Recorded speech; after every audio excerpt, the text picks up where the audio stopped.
The core of much of Bailing's discussion, and this must needfully lie at the corner of any discussion of holy images, is the problem of what he calls the relations between image and person.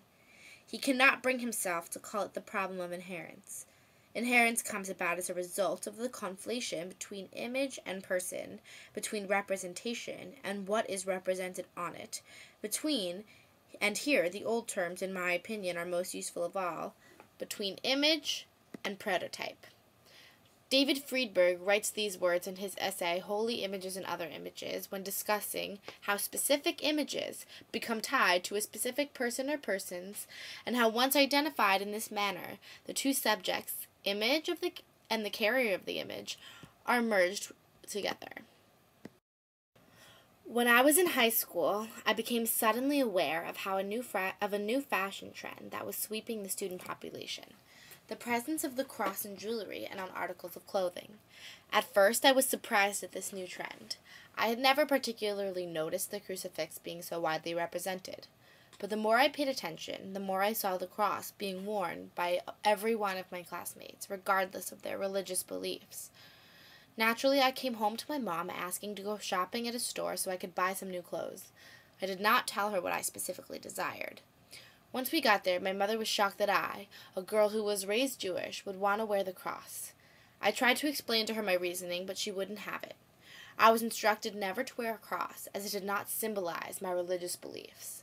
To this day, I continually seek out designs that resemble crosses, but do not actually represent the religious sanctity behind the symbol. I can't help but to attribute my desire to wear a cross to the constant celebrity and attention surrounding the symbol. Diana Eck would argue that the cross is an iconic image because it is representational. It has recognizable likeness to its mythical subject. However, I would like to argue the opposite, that the reason I would feel comfortable wearing a cross is in fact because, although this is from an outsider's perspective, much of the meaning behind the symbol of the cross has been detached from the cross itself.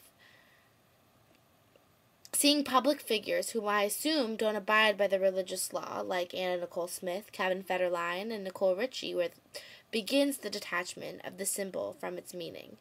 Then, to further this process, I witnessed my friends, who are most certainly not religious observers, wear the cross with no knowledge of what it is that they are representing. Therefore I, as well as I'm sure as many other people, have started to feel as though the symbol is freestanding, and therefore more available and emotionally accessible to all. Please, don't assume that I am discounting the feelings of those who are connected spiritually to the symbol, as there is no doubt a large percentage of people who still do observe the religious messages of the cross.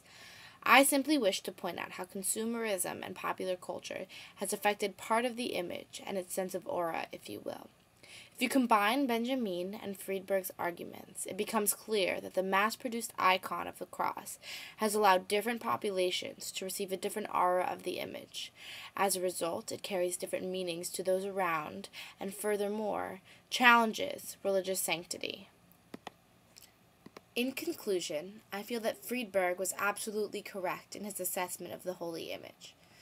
The holy image will no doubt become a part of something. It will attach itself to a certain stereotype, race, or even cultural phenomenon. This merge of the image to something larger will reflect the aura that surrounds the reproduced image. Friedberg notes that people may not entirely have freed themselves from the power of images, and he is right.